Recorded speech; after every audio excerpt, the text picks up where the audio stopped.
Well, good morning. Welcome to the Tuesday morning Bible study on this 2 days after Easter, Tuesday, April the 6th.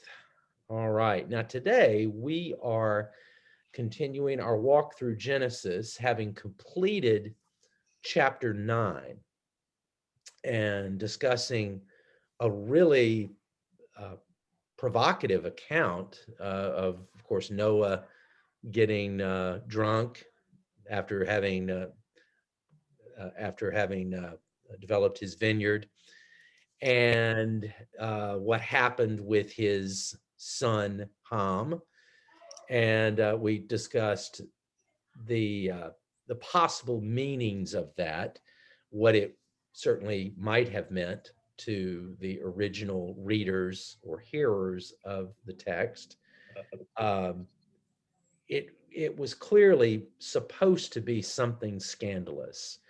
It's hard to nail down exactly what it was, but it probably did have sexual overtones or undertones, and it was meant to make Canaan and Canaanites as disreputable as possible. One thing that we're going to see, if we've already seen it, but we're going to continue to see it, is a polemic against surrounding peoples in the context of Israel telling its story. It's going to, throughout the narrative, is going to cast its traditional enemies in an unfavorable light through various narrative techniques. And of course, we already saw one of them. We also closed last week, and I don't want to dwell on this point because it doesn't have anything, it's just, strictly speaking, number one, doesn't have anything to do with the text.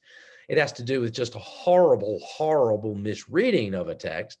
But I did note last week that the story of the curse of Ham, and specifically the curse of Canaan, was used in American history as a justification for the African slave trade, on the grounds that Ham was the ancestor of Africans. As we will see today in chapter 10, he is said to be the ancestor of Africans. And so when Noah cursed him, he was cursing Africans, and therefore it's okay to enslave Ham's African descendants.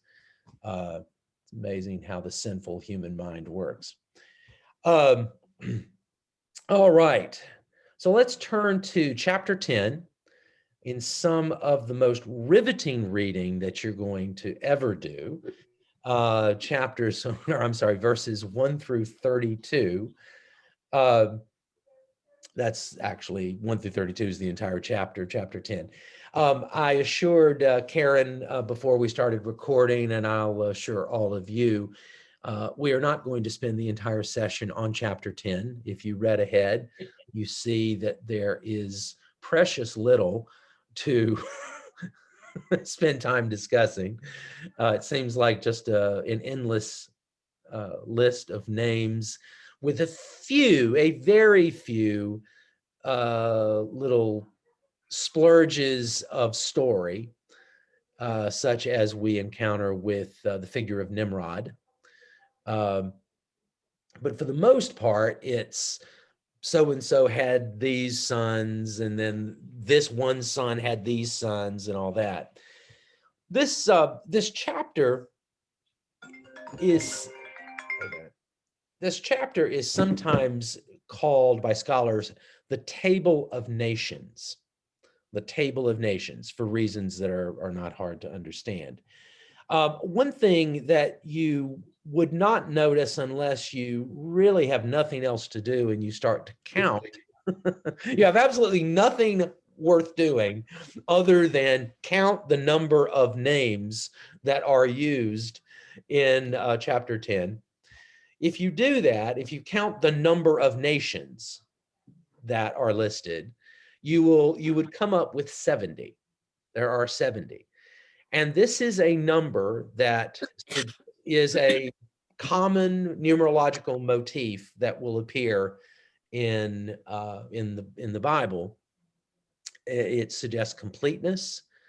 It's kind of like the number 7. It's kind of an extension of the number 7. It's a number of completeness, and is associated with the nations. Okay, like the whole world, the number 70. And so it is one of the very first attempts in the ancient world to bring together in a literary way, to bring together an account of all the peoples of the earth. Okay? Obviously, it wouldn't pass muster in a, modern geographical or ethnographical account, but it nevertheless is one of the very first ancient attempts to talk about the entire world. Okay, and as I said, 70 nations ultimately are mentioned, rather than just reading.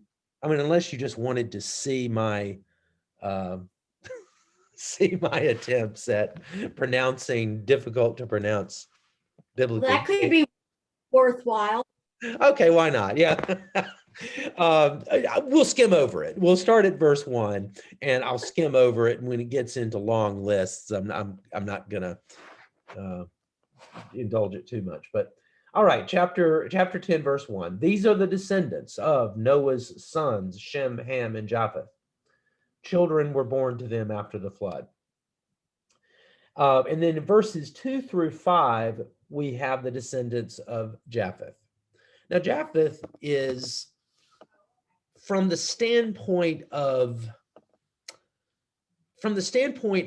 Israel's telling of their story, Japheth is the least interesting and the least important. At least from the standpoint of Israel's telling of its story at this point in its history. If this account had been written 500 years later, the descendants of Japheth might have played a larger role, because among the descendants of Japheth are the residents of modern-day Greece and Italy.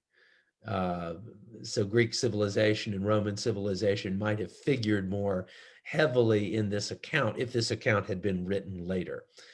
As it was, there was only so much to say about those lands at the time of this writing.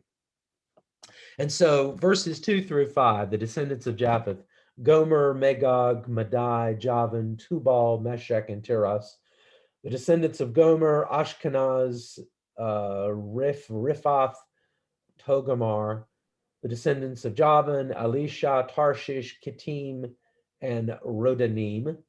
From these, the coastland peoples spread. These are the descendants of Japheth in their lands with their own language, by their families and their nations.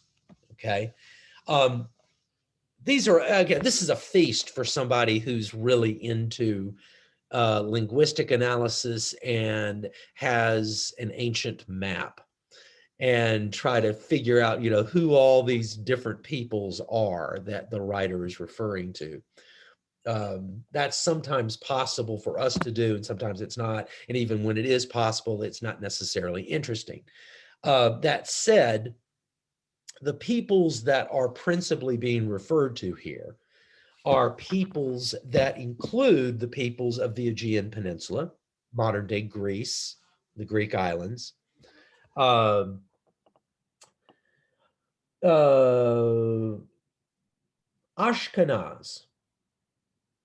Take a wild shot at that. Ashkenazi Jews. Yeah. Yeah.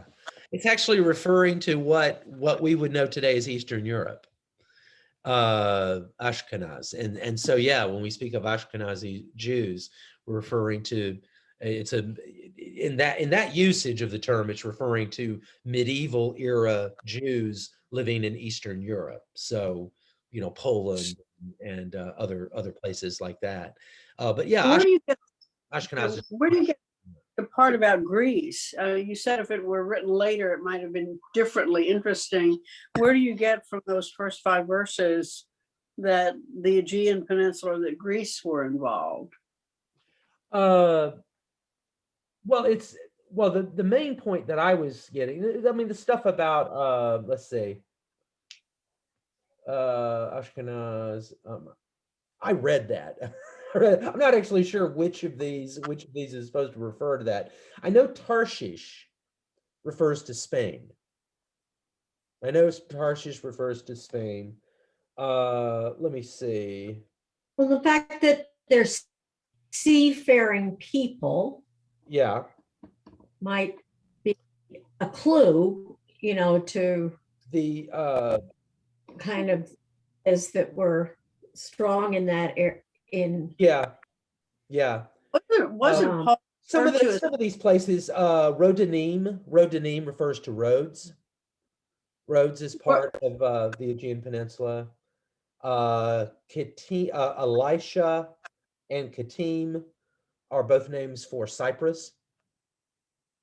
Okay. wasn't Paul once described as Paul of Tarshish? Wasn't Paul referred to that way? No, he was Paul of Tarsus. Okay, yeah, I was gonna say Paul wasn't saying, okay, Tarsus was a city. yeah, yeah, yeah. In today it would be in sort of southeastern Turkey, near the Syrian border. Yeah, so it's referring to people kind of in this general area that's a little west of Israel, in the Mediterranean. And so it would include the Aegean Peninsula and the islands, the Greek islands and whatnot. As I said, it's not something that the writer is particularly interested in. And I say that because if the writer had been writing later, had been writing like around the time of Christ, for instance, obviously Greek civilization, came to be much more important. At the time of this writing, though, this is before even the days of Plato and Aristotle. Socrates, Plato, and Aristotle. Certainly, it's well before Alexander the Great and the spread of Greek civilization in the 4th century BC and forwards. And so, if the writer had been dealing with that history, he might have had more to say about the descendants of Japheth. As it is, those peoples had not had their moment in history yet. It was the descendants of Ham and Shem that were much more important for their purposes, for the writer's purposes. Okay, so then starting in verse 6, the descendants of Ham. The descendants of Ham: Cush, Egypt, Put, and Canaan. The descendants of Cush: Sheba, Havilah, Sabta, Rama, and Sabteka. The descendants of Rama: Sheba and Dedan. Cush became the father of Nimrod. He was the first on earth to become a mighty warrior. He was a mighty hunter before the Lord. Therefore it is said, like Nimrod, a mighty hunter before the Lord. As if that's just a common saying that everybody knows. The beginning of his kingdom was Babel, Erech, and Akkad, all of them in the land of Shinar. Now remember that Babel or Babel, the land of Shinar, we're going to see that again in chapter 11. Hold on to that thought.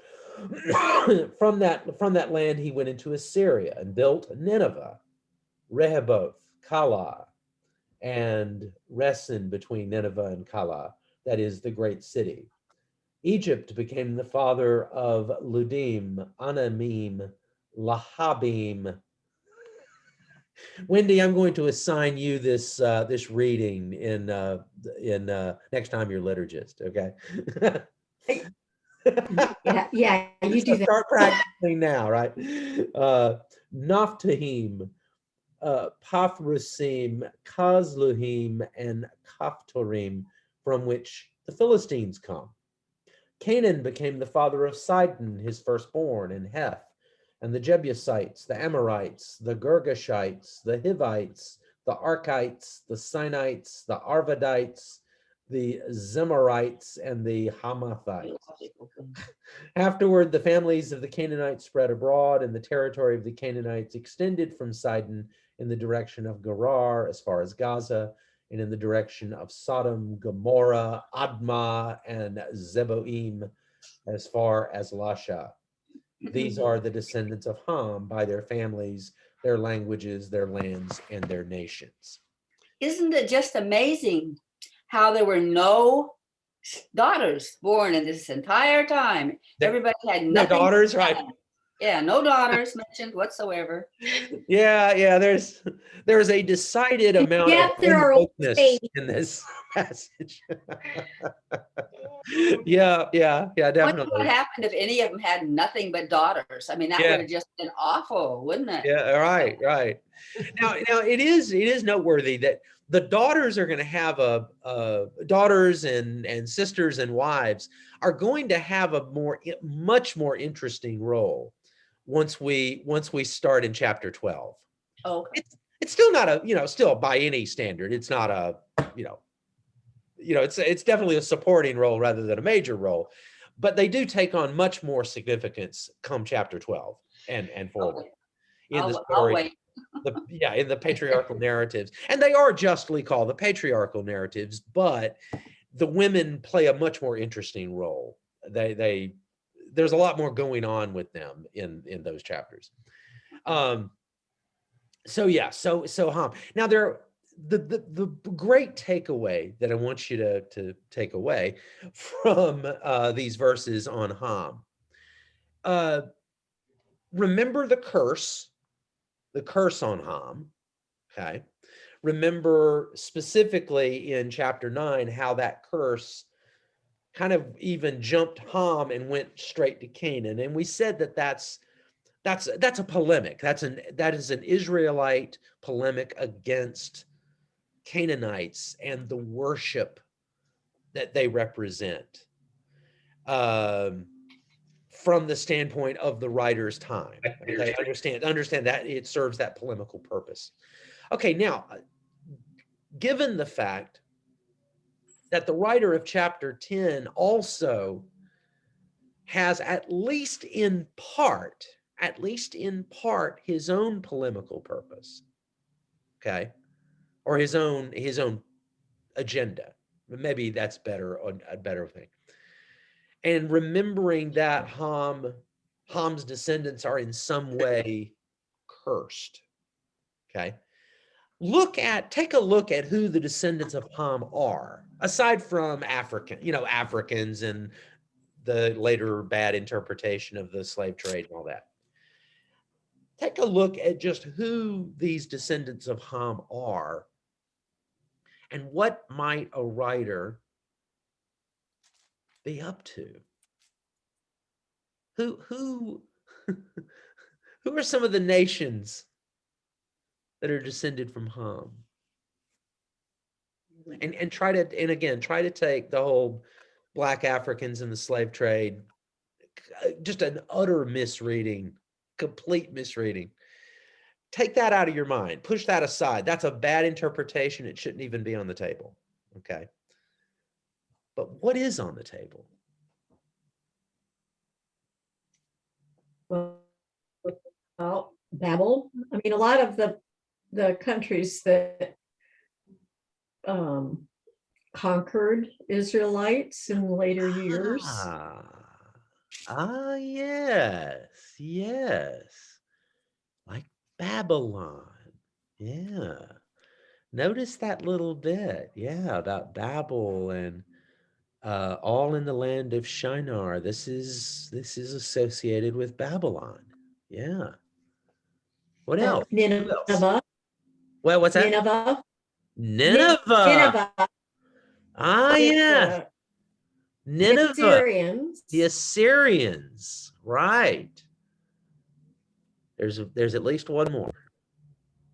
At least one more that you gotta we got to take note of? Well, the Philistines. Philistines. Philistine. Okay, there's two more then. Okay, so Philistines. The Philistines. Yeah. Who else? Gomorrah. Yeah, Sodom and Gomorrah. We know they're gonna have an interesting history coming up in a few chapters. Well, the Canaanites. Okay, yeah, definitely the Canaanites. We know about those Canaanites and the worship of Baal and that kind of thing. Well, Egypt. There's one more big one. What's that? What's that? Egypt is there. Egypt. Egypt is there. Well, in my notes, my last sentence says Israelites understood the term as a designation of a people, namely of themselves. So is that what you're looking for? Does this include Israel? No, not here. Not here. Okay. Israel doesn't show up. Well, Israel doesn't show up at all. But their ancestor shows up in the lists of descendants of Shem. But we haven't gotten to that part yet. We're still on descendants of Ham. What about Iran? I mean, some of the other Middle Eastern countries that were not exactly Arabs. Yeah, I don't know. I don't know about that. What I do know is that among the descendants of Ham, and there's and actually they, with the whole Nimrod episode, they actually spend a little time on it, is Babylon, Assyria, Egypt, the Canaanites. I mean, I don't know how many Bible studies you've attended in your life, but if you've attended any Bible studies and spent any time in the Old Testament, you know that I have just named the great enemies of Israel, the empires that ruled over them, at least up to the writing of this text. Now, again, I said writing when they didn't even, they didn't know about Greek civilization yet.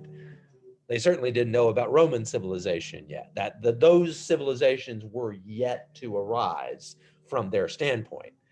But from what they did know in their historical memory, Babylon, Assyria, Egypt, the trouble, just the whole deal with trying to live in the land of Canaan among those who worshiped other gods than Yahweh.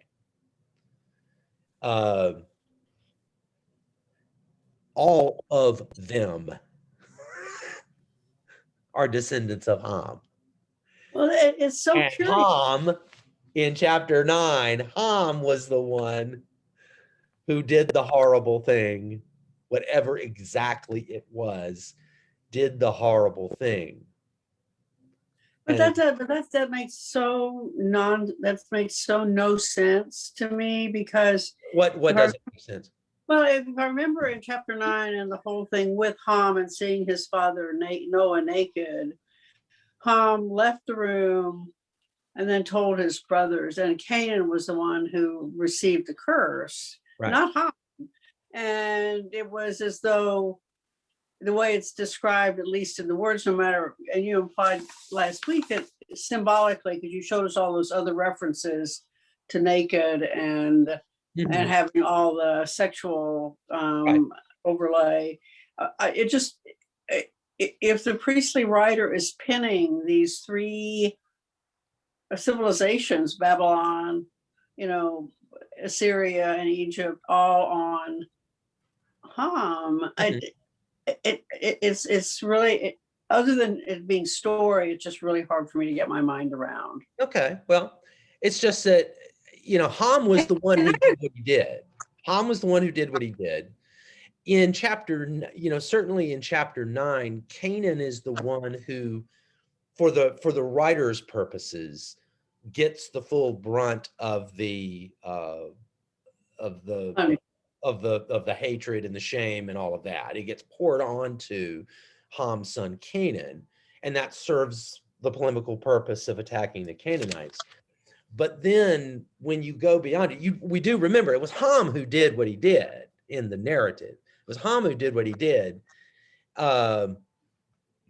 It was from Shem and Japheth's point of view. It was Ham who did this horrible thing.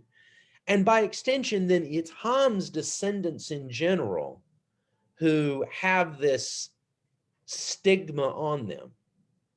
And it's among Ham's descendants are the great empires that rule over Israel. And so by extension, that stigma, that uncleanness, to use a certain word, that stain is on these peoples that in a worldly sense are so powerful, so oppressive as the Israelites experience. It's a way from the standpoint of an oppressed people. It is a way of basically saying, you may rule over us, but you're dirty. You're wrong. You to use a Augustinian Christian phrasing, you were literally born in sin. You were born in corruption, and you may rule over us, but you're wrong, and you're bad, and you're wicked, and we are not you. Okay, we are not of you. And so it's a way for an oppressed people then to reflect on their oppressors. It's really interesting because I'm doing this course through St. Gregory's on anti-racism and stuff like this. And so to be reading this and seeing what the priestly writer is doing in terms of looking at the oppressors, I'm sort of immersed right now in coming to see my part, my being part of the oppressors, the oppressors, and being seen through the eyes of the oppressed. Right. And it's like, in fact, there is nothing new under the sun. Right. Yeah. Some of you, let's say, I guess Lois may actually be, and if Sandy were here, she would be one of these too. Lois and Sandy were part of my most recent study for Ollie on For Thine is the Kingdom. And I did it on the Old Testament back in the fall, I guess in the fall, and then did the New Testament in the spring. And as part of one or both of those series, I referred the class members to a wonderful article. And I may have shared this with you before, and if with the rest of you too, and if I have, I apologize, but or I don't apologize for sharing the article, I apologize for necessarily for bringing it up again, but the article is called "The Trouble I Have with the Bible," and it's absolutely fantastic. It's written by a pastor, and I can't think of his name right off the top of my head, but the article is wonderful because it does exactly, Karen, it does exactly the kind of work that you're bringing up, is that when we read the Bible, the trouble that we have is that we so often identify ourselves with the Israelites. We read the text and we naturally identify with the Israelites. Even going so far as to say, as Christians, we're kind of the new Israel, or we're Israel reconstituted, or something like that. And the trouble with that is almost all of the Bible is written from the standpoint of oppression. And in our world, for us to identify with the oppressed, to think of ourselves as oppressed, or to identify with, it's just nonsense. I mean, it's just folly. It's not, and it's not our own sinfulness as oppressors. Yeah, I mean, when we read the story of the Exodus, we naturally identify with the Israelites, the freedom from slavery. And of course, the Christian tradition has often interpreted that, has spiritualized that into oppression, the oppression of sin, and we have been liberated from the oppression of sin. We identify with Israelites, with those who have been in slavery. The truth of the matter is that we, white American Christians, have vastly more in common with the Egyptians than with the Israelites in the story. We have much more in common with and to think about the way this text was read and appropriated in the context of the African slave trade and slavery in America.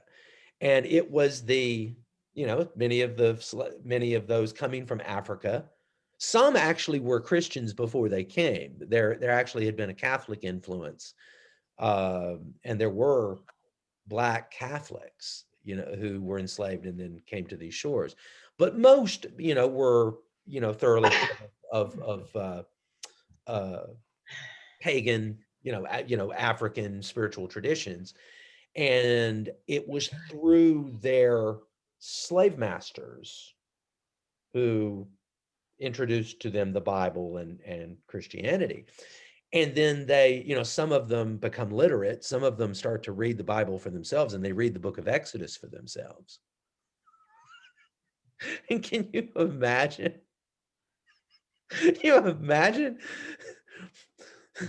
That the same people, the Black Africans reading Exodus and the white slaveholders reading Exodus. Who is, I mean, just the ridiculousness of it just hits me in the face. The white slaveholders will read that story and identify through a spiritual kind of reasoning, identify with the Israelites. Well, guess what? The Black Africans read that story and they really identify with the Israelites, And I ask you, who has a better claim for identifying with the Israelites? Really. And it's just so, from our standpoint today, when we look at it in an honest, open way, and we're not trying to defend territory, and we're not trying to defend things that are indefensible, we can be honest and look at that and say, the condition of slavery was such that those of African descent who were enslaved, who read that text, that when they identified with the Israelites, their identification with the Israelites was 1,000 times more authentic, more real, than the white slaveholders' identification with the Israelites. And that the truth is that the white slaveholders looked a whole lot more like the Egyptians than like the Israelites. And in the same way, not to the same degree, but in the same way, our position as white American Christians, our position is a position of privilege. And that's not an occasion for us all to, feel, wallow in guilt and beat ourselves over the heads and say how awful we are as individual people. But it does mean that we have to be honest about the situation. I mean, the appropriate response is not a kind of self-defeating kind of guilt, but it's an honest acknowledgement of the system that our ancestors helped to create, and that we, by our silence and our complicity, we help to perpetuate, and that's an essential part of what it is to read the Bible faithfully today, is to acknowledge that, and then to do some serious work. So yeah. So but to go back to the text, because I really don't want to spend all our time on chapter 10 today. Let me let me just say that the descendants of Ham, it is noteworthy that among those descendants include the Babylonians, the Assyrians, the Egyptians, and the Canaanites. And that these are, with the exception of the Canaanites, not so much, but the Babylonians, the Assyrians, and the Egyptians, those are like the great pre-Roman great enemies of the Israelite people, and they are associated with Ham. Okay. Now then, starting in verse 21, we have the descendants of Shem. Verse 21. To Shem also, the father of all the children of Eber, the elder brother of Japheth, or say, wait a minute. To Shem also, the father of all the children of Eber, the elder brother of, okay, the elder brother of Japheth is Shem, not Eber. The elder brother of Japheth, children were born. The descendants of Shem, Elam, Asher, Arpachshad, Lud, and Aram. The descendants of Aram, Uz, Hul, Gether, and Mash. Arpachshad became the father of Shelah, and Shelah became the father of Eber. To Eber were born two sons. The name of the one was Peleg, for in his days the earth was divided, and his brother's name was Joktan. Joktan became the father of Almadad, Shelef, Hazarmaveth, Jerah, Hadoram, Uzal, Dikla, Obal, Abimael, Sheba, Ophir, Havilah, and Jobab. All these were the descendants of Joktan. The territory in which they lived extended from Mesha in the direction of Sephar, the hill country of the east. These are the descendants of Shem by their families, their languages, their lands, and their nations. These are the families of Noah's sons according to their genealogies in their nations, and from these the nations spread abroad on the earth after the flood. Okay, so there's little actually to point out in that final part of the chapter, other than one thing, and that is that Eber, that mention of Eber is the eponymous ancestor of the Hebrews. Eponymous is a wonderful word, by the way. You don't know the meaning of the word eponymous. It's one of those SAT words that no one actually uses in real life, but it's a great word. They just simply, it's often you might speak of eponymous place names, and it's a name for a place, like Washington D.C. is an example of an eponymous place name. It's named for a specific person, and in this case, Eber is the eponymous ancestor of the descendants who bear that name, the Hebrews. Okay, now that's not spelled out here. It's just something that we're going to know later on in chapter 11. We're going to see that it is through Eber that we come to the specific line that God engages with in the special way that God does with Abraham. All right, so with that, let's move to chapter 11. Now, this is a great story. This is a very much a J story. It's very much a Yahwist story.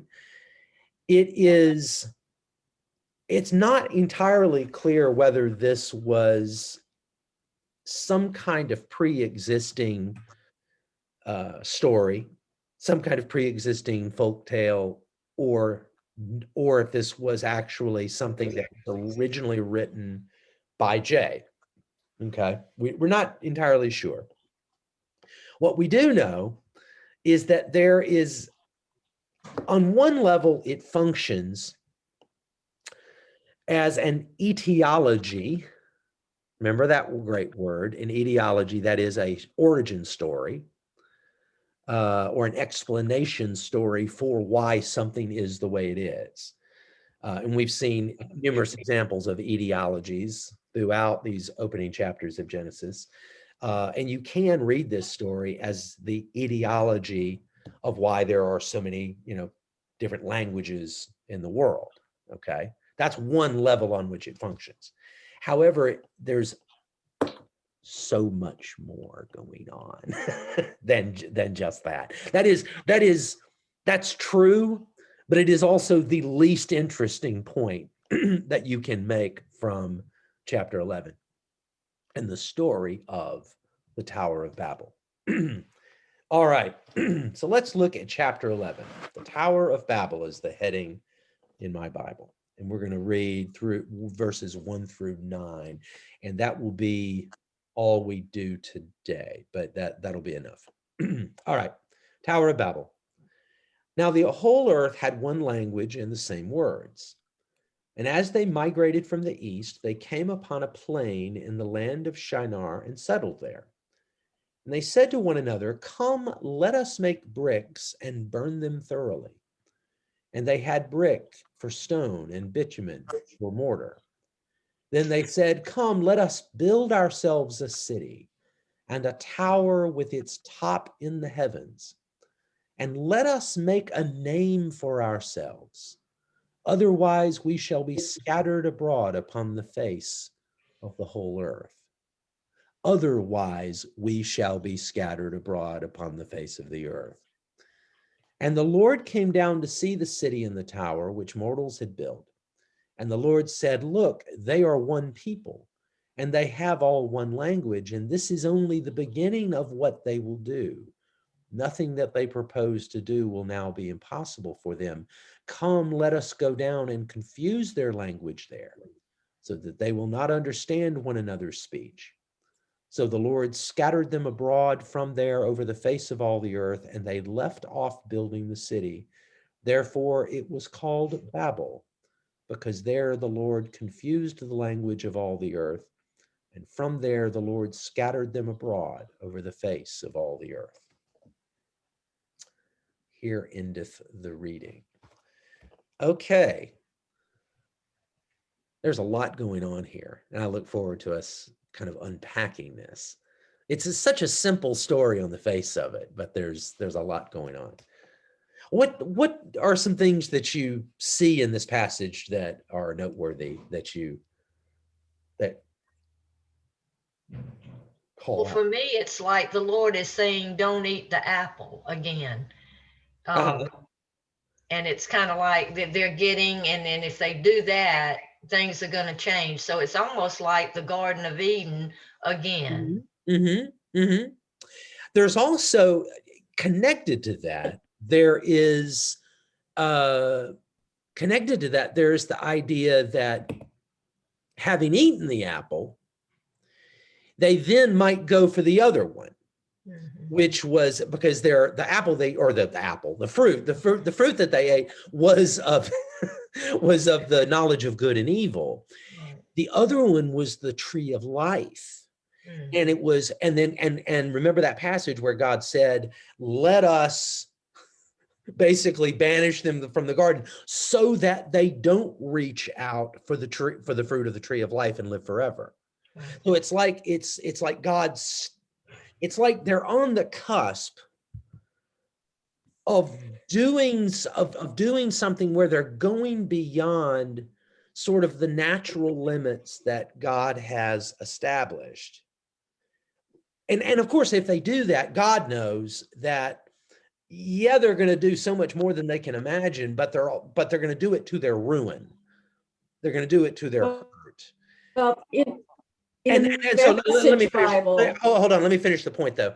And so the point being that just as God then intervenes and keeps them from sort of completing the task of then going and eating the fruit of the tree of life, so in the same way, they've done all this with this city and this tower. We've got to put a stop to this so they don't go any further. and so God intervenes and kind of ruins the plan. so so The Message Bible, chapter 4 is, then they said, come, let's build ourselves a city and a tower that reaches to heaven. Let's make ourselves famous so Right. we won't be scattered here and there across Right. the earth. So they were really also separating themselves from God. You know, initially it looks like, oh, we're going to build the tower to heaven. Right. Except that they really have their own agenda for themselves, being really special and separating themselves from God. Right. Which Right. God may find troublesome in its repetition. One of the most common misreadings of this text or of that particular point, one of the most common misreadings is that what is being objected to is a kind of storming of heaven, that by building the tower so high that it reaches into the clouds and human beings can get up to heaven and battle the gods, or or whatever, can take over heaven, that kind of thing. And that's not what's going on here. That's not the threat. The challenge, Wendy, is exactly what you said, Wendy. It's that human beings now want to go, again, to build on what my mom said too, is the going beyond their natural divine limits. And now they want to establish their own name. They're establish their own fame. In a way, to establish their immortality. It's and not by storming heaven, but by building something that will stand for as long as the earth is here. There's a little bit of this in the Epic of Gilgamesh, the great Mesopotamian epic, where Gilgamesh, fails in his quest for eternal life. He finds the herb that the Babylonian Noah tells him to go search for, and that if he eats it, he'll grow young again. He'll be immortal. And so it's at the bottom of the sea. And so he dives to the bottom of the sea. He finds the herb. And then while he's sitting on the beach and he's like changing clothes, a snake comes along and eats the herb. And which is a Babylonian ideology for why a snake sheds its skin. And because it grows young again, it like sheds the old skin, it becomes young again. And then Gilgamesh, in despair, says, it's like, the herb that would have given me eternal life has now been eaten and now it's gone. What am I going to do? And his charioteer says, well, let's go back home. So they ride back, and the way the Epic of Gilgamesh ends is that Gilgamesh recovers his joy and his hope by looking on the walls of Uruk, the walls that he built, and being shown, again, it's a Babylonian epic, but being shown the walls that he built, and that it is not through an herb that he had to get at the bottom of the sea, but it is through his mighty works, the walls of Uruk, that he will live forever. And that is kind of what's going on here with those who want to build this tower, is they want to build, as they say, make a name for themselves, be famous. And by that, in that Gilgameshi kind of way, achieve immortality. The opposite of that is to be spread all over the face of the earth into a kind of oblivion.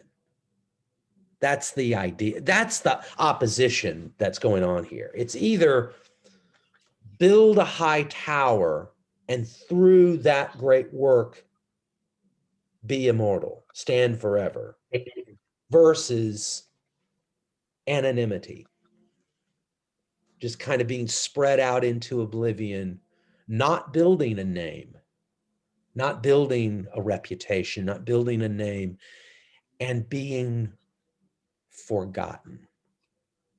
Literally probably the most, it's both depressing and yet a profound spiritual exercise. I don't recommend doing it right now. It's like next Lent. It's kind of it's something that I have done from time to time. It's, have you ever been to an old country cemetery? As a genealogist, I have been to many old country cemeteries. And there's something really profound. It's a little depressing, but it's profound. It's very important and profound. You go into a cemetery and you look at some old stones, and you know, and some of the stones are broken.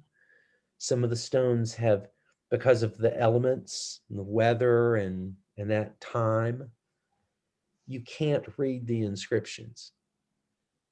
You can't read, like you look at a stone and you know there is an engraving there, but you can't read it because the weather has worn over it. And it's a powerful and poignant thing that it's kind of a dust in the wind kind of moment. You remember that old song by Kansas? Kind of a dust in the wind kind of moment. A recognition of our mortality, a recognition that eventually time claims us all, and doesn't just claim us, but claims the memory of us. And that, you know, I mean, apart from God, I mean, and I'm not taught, you know, obviously we live on in God and in God's memory and God's love and all that. That's not what I'm talking about. But in terms of the earth, you know, that in time we pass, our bodies pass, but eventually memory of us passes. And the stone that you can't read is kind of a poignant reminder, kind of a living parable of that truth. And this is what's going on here. This is what those people who want to build this tower, that's what they're afraid of. They're afraid of being forgotten. That's what they're not of dying. It's not death that they're afraid of. It's of being forgotten. And so they want to build this tower. And so they start building. And this is supposed to, you know, from the ancient Near Eastern standpoint, this is supposed to make us think of, you know, those Babylonian ziggurats, kind of like pyramids, except they don't have smooth edges. They have, you know, the squared off edges, and it's like and then there's usually it's like these like that, and then there's like a staircase up here, and then usually at the top there's some kind of shrine or, you know, temple or something like that, and it naturally serves a religious function. And these were associated with religion, but because religion and the state were all bound together, the king was seen as a kind of divine figure. In this sense, church and state are one thing, right? And so the builders, the folks who want to build this tower, want to establish a name for themselves. They want to establish their own immortality. It's kind of like Adam and Eve wanting to reach out for the tree of life. It's kind of like that. It's kind of like a reach for immortality. A different kind, but immortality. But an immortality that, there's nothing wrong with immortality as such, it's that it's established, it's people wanting to establish their own ground for it. Now, in our Christian faith, our ground for some sense, some idea of immortality is rooted in the love of God. It's not rooted in our own achievements. Your achievements are going to pass away. 100 years from now, 200 years from now, every single one of us is going to be forgotten. Now, I'm a genealogist, and so I'm actually trying to establish my own version of immortality by documenting people and all that. And maybe 200 years from now, somebody will read when I was born, where I was born, who I married, where I died, and all that. Maybe, and somebody will know that. But the truth is that in the grand scheme of things, it's like time, like that hymn, time like an ever-flowing stream bears all its sons and daughters away. And so, so that's what's going on here, and trying to establish their immortality. That's why I want a marker in the cemetery. Yeah. So that 200 years from now, somebody will know that I was on this earth. I don't care whether my ashes are there or not, but I want a marker. Yeah. But that's the thing, though, is that in the Christian story, the ground for our immortality is not something left behind, but it is, in fact, the love of God in which we have, and by which we have immortality. It's in that we have that. It's not in our own achievements. It's not in what we leave behind, et cetera, and so forth. And so the great issue in Genesis, chapter 3, the great issue here in Genesis 11 is us trying to establish immortality on one's own ground. And that's what these builders are doing. That's what they're going for. And so the Lord has a problem with that.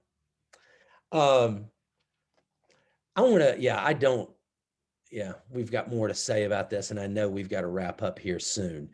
There's a good bit more to say about this passage. And there are issues, they're human issues that are worth talking about relative to this, that go beyond what we've already said.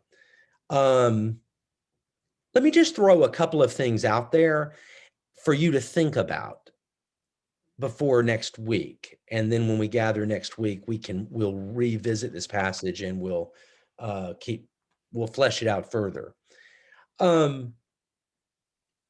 Keep in mind that that the Babylonian setting of this is key. This is the Tower of Babel. This is meant to be associated with Babylon. Okay, this is where they are. Such even going so far as to say that what the builders are trying to establish is the city of Babylon. Okay, Babylon, in the context of the writer, Babylon was the great world power. Babylon was the great oppressor of Israel. Babylon was the great exiler of Israel. Babylon is the source of all confusion, of people not understanding one another, of all the discord. Babylon. So thinking of this as an Israelite polemic against Babylonian oppression. That's one line. Who just disappeared? Somebody just disappeared. Wait, who was with it? I think it just reconfigured. I think it just reconfigured. Okay. It changed. Yeah. I was wondering. Okay, wait. What changed? That is gone. What's that? That is gone. Oh, okay. Okay. So there's that. Now there's another thing too that's really neat. There's also a word play going on, and you wouldn't know it from English. But if you're reading it in Hebrew, there's a word play going on here. Babel. Okay, there's Babel, and that's supposed to refer to, obviously we're supposed to associate that with Babylon. In the original language, Babylon, or I'm sorry, Babel means gate of the god. Okay, in Babylonian, it refers to the gate of the god. That is the point where heaven and earth meet. And that in the Babylonians' thinking, Babylon was where heaven and earth meet, where gods and humans meet, is with Babylon, with Babel. Okay. What the writer is doing is that there's, just as Babel, it means the gate of the god, Balal in Hebrew means confusion. And so there's a word play going on. There's an intention, it's like an intentional pun, an intentional word play with Babel and Balal. Spell the Balal, Hebrew means confusion. spell that word. So I can't. B-A-L-A-L or B-A-L-E-L. Okay. And so it's an intentional wordplay. Whereas the Babylonians would celebrate their Babel, their gate of the gate of the god. This Hebrew writer, this Israelite writer, is mocking it. We've already, you remember, we've already seen how the Genesis writers have taken pre-existing Babylonian stories and have changed them to mean something different from what the Babylonians originally meant by them. And here, Babel is meant to be something good. Wait a minute, I need to get rid of that. Babel is meant to be something good. But here, through this little clever wordplay, the Israelite writer is actually tying Babel together with the notion of confusion. But did the writer of this use the word Babel or Balal? What was he? They use both. Use Babel to refer to. So where in the story, in the text that you just read, that we read in English and is spelled in English, where does the word that means confusion show up? Wherever the word confusion appears in the text. Okay. Confusing language. They were confused, and so they separated. Wherever the word in English, the word confused shows up, that's where you're going to have the word Babel. Yeah. But okay, Babel, okay. but Babel is also there. Yeah. Right. Yeah. So what's going on here? Because in the original, the Babylonians aren't thinking of what they're doing as the source of confusion. But the way the story is being told, what the Babylonians have done in establishing a city, in establishing their great tower to build a name for themselves, what they've achieved is the opposite of what they actually have intended. Is that they are now the source of confusion. And that they actually end up achieving the opposite of what they intend. So this is an anti-Babylonian polemic on the part of the Israelite writer. We'll say more about that next week because there is more to say about it. I'm not even going to go into that latter part of the chapter. We'll leave it at that. We'll leave it at that for now. And actually there is one more thing, and I'm just going to mention it because I want to talk about it more next week. And that is that there are many interpreters that have connected this also to this idea of trying to make a name for yourself.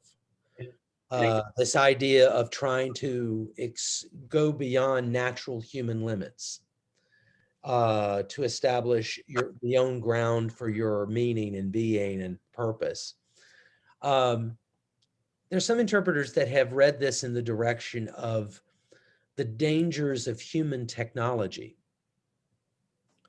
to distort our humanity.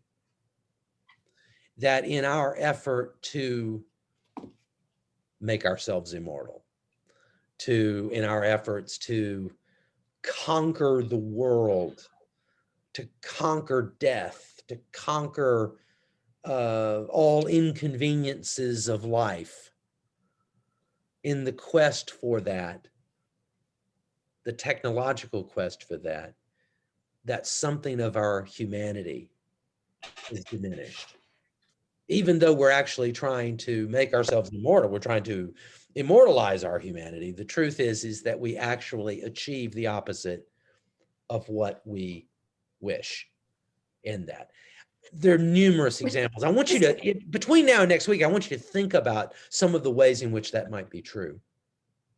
Yeah, Wendy? I was just going to say, which also helps explain why people often find going out into nature is so healing. Right.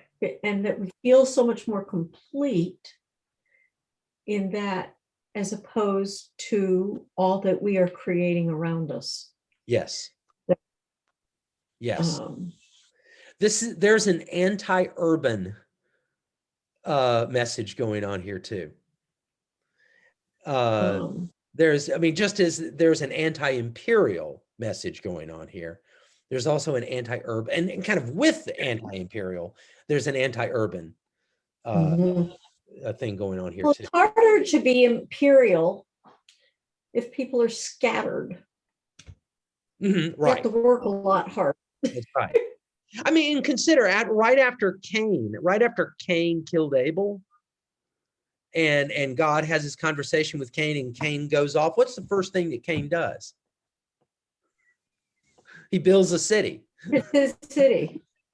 You know, he builds a city. And so and again, this isn't, I don't think the way we faithfully interpret this text is by condemning city life, but by trying to take seriously the reasons why the writer or the writers would have an issue with city life, and what are the downsides.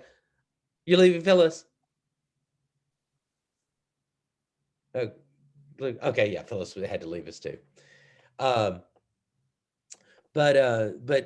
But trying to understand why the writer would have that anti-urban concern. So, okay, but let's hold on to some of those thoughts, because that's good fodder for next week. And then we'll go into the latter part of the chapter next week, verses 10 through 32, which is another genealogy, as if we haven't had enough genealogies so far. We have one more genealogy, and it has, I want you also in preparation for next week, I want you to read the genealogy of chapter 11, verses 10 through 32. And I want you to consider ways in which it is similar to the genealogy that is given, in the way that it is similar to the genealogy that is in chapter 5. Okay? Obviously not the same names, but there are a couple of other ways in which it is similar to the genealogy that is given in chapter 5. And what that might mean, what the significance of that might be. So that's homework. That's a tantalizing clue for next week. After next week, starting the following week, we will be getting into chapter 12. And once we get to chapter 12, that is the beginning of the great Israelite narrative proper. Chapters 1 through 11 have represented a primordial history, as we said originally. But it is with chapter 12 that we have the kind of focusing of the story on a particular line. I mean, Noah and his sons accepted, but focusing on a particular line, which God is dealing with, that God makes a covenant with and is dealing with, and then the rest of the story, the rest of the book, for that matter, the rest of the Bible, is predicated on that special relationship with a particular line. All right. Well, any other questions or thoughts, reflections on today? Yeah. Chloe? Yeah, What is your mom's first name? Becky. Becky? Yeah, for Okay. Rebecca. Uh-huh. Because it says Joel on there, so I didn't Oh, know. right. Like mine says William for some reason now. It used to say William. Because her idea, I mean, she was the first one to bring up that Babel story goes back to the Garden of Eden, and the Yeah. apple. And I mean, Yeah. you elaborated on that. But when I was looking at it, what God says, they have a single language. Henceforward, nothing they have a mind to do will be beyond their reach. And I think that's very significant, because it is like the garden when God says, all right, you've gone far enough. I have to put a stop to this. And I never would have made that association on my own. I needed your mother to point that out. But certainly God had limits Yeah. for his creation. Well, while we are still recording, and while it's likely my mom will see this latter part, let me just say this. Mom, I'm saying this because I know you are going to hear it later. But I will say that my great love for the Bible is largely rooted in, at least in childhood, is related to my mother's passion for it. And I mean, just the fact that I got into the Bible when I was a young child, and read Bible stories and just engaging with it in the way I did as a kid, is largely due to my mother's influence. And growing up, it was a very common thing for my mother and I to have great discussions, discussions of things in the Bible, things that we read. Oh, that's neat. Yeah. Most of us don't get that. Yeah. No, I could do a whole thing on the influence, the very good and great influence my father has had on me, in other ways, in other respects. But yeah, my love for the Bible is something that has very much come through my experience of my mom. So This is and that's a lovely thing to know about you and your mom. This is a completely different comment. I haven't ever engaged in this kind of scripture study before, so I'm quite new to it. But I'm finding it at this moment, it's impossible not to read this as a as a Christian, it's just my formation. And also through with having had, practice in Lexio and things like this. So it's hard. And I have to do this after the class, but it's really hard to take a story like the one we've just read about the tower, and about and with the discussion of the mind leading to this interpretation of the oppressor and the oppressed, and God's notion on limits and on immortality and stuff, without also knowing through that the whole story that we grew up on, the Christian story, had to do with our smallness. It was not, that our it's like humus, not hubris. It's really that whole, it's hard not to reflect on that story as what I still do as a person, which is try to build my own identity and to take to heart in what way, and that whole process of to what ways am I still doing this? Am I still trying to achieve my own immortality? And I had to write down your phrase that time not only takes us away, but it takes the memory of Mhm. us, because even the memory of me in time is gone. Mhm. So Well, that's you the real just did something that the Genesis writer does. You did a wordplay. You did a wordplay with hubris and yeah, humor, and humus, yeah. and if you were rewriting this story, this very story, if you were rewriting it today, you might do that. You might use that wordplay. Hubris Yeah, and humor. and the hubris thing is from a period of life when I really loved reading Greek tragedies, and that whole notion of hubris and Mhm. that whole sense of what that as a concept Yeah. But and in way many of ways, being that's it. what's going on here too. Yeah, Is yeah, that it is. I mean, it really is, because these people are seeking their own grounds for immortality. Right. They're seeking fame. They're And seeking a we're name. still all doing it too. Oh, I mean, all, absolutely, I mean, absolutely. And what every they other need to be breath. reminded of is they need to be kind of put in their place. Yeah. And so the alternative to building a name for yourselves and high towers is kind of being spread out into oblivion and anonymity. And in the same way, we have to be reminded, our hubris needs to be clamped down in favor of a reminder that we are of the earth. We are humus. We are of the earth.